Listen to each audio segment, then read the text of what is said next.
রোগের চিকিৎসার জন্য বহু মানুষই আসেন, কিন্তু সেখানেই সংক্রমণের ভয়। হাসপাতালের পেছনের অংশে একেবারে ছড়িয়ে ছিটিয়ে রয়েছে চিকিৎসার বর্জ্য, আবর্জনা স্তূপ। আতঙ্কে রয়েছেন রোগী এবং রোগীর পরিজনরা।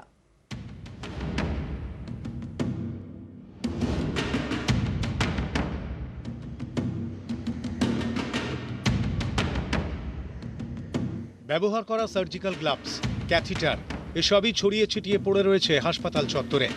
তৈরি হয়েছে জঞ্জালের স্তূপ।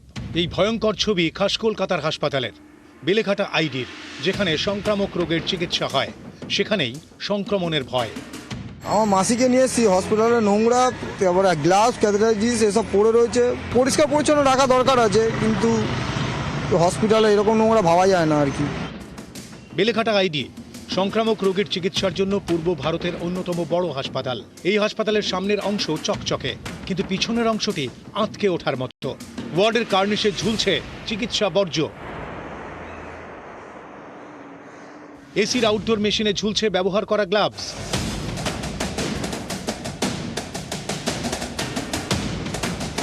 ঘাসের ওপর ব্যবহার করা ক্যাথিটার। আবর্জনা জমতে জমতে স্তূপের আকার নিয়েছে। আবর্জনা ফেলার জায়গাও উপচে পড়েছে। এতেই বেলেঘাটা আইডির মতো গুরুত্বপূর্ণ হাসপাতালে পরিষ্কার পরিচ্ছন্নতা শিখে উঠেছে বলে অভিযোগ। হাসপাতাল কর্তৃপক্ষ দ্রুত ব্যবস্থা নেওয়ার আশ্বাস দিয়েছে। আইডি হসপিটালটা পরিষ্কারই রাখার চেষ্টা করেছি। যদি যাতায়াতের চোখে পড়ে বা একদম জনগণ যেখানে যায় সেখানে হয়, আমার মনে হয় সেরকম নেই। কোনো ব্যাক সাইডে কোনো জায়গা পড়ে থাকতে পারে, সেগুলো আমরা অবশ্যই দেখে নেব, কিন্তু এটাও থাকা উচিত নয়। চেষ্টা করব সামনের সপ্তাহের মধ্যেই একদম ভিজিট করে প্রত্যেকটা পরিষ্কার করা।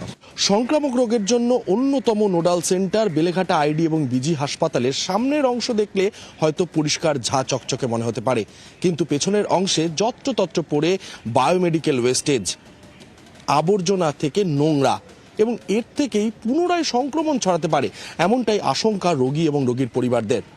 ক্যামেরা রাজীব সিংহের সঙ্গে ওঙ্কার সরকার, নিউজ 18 বাংলা, কলকাতা।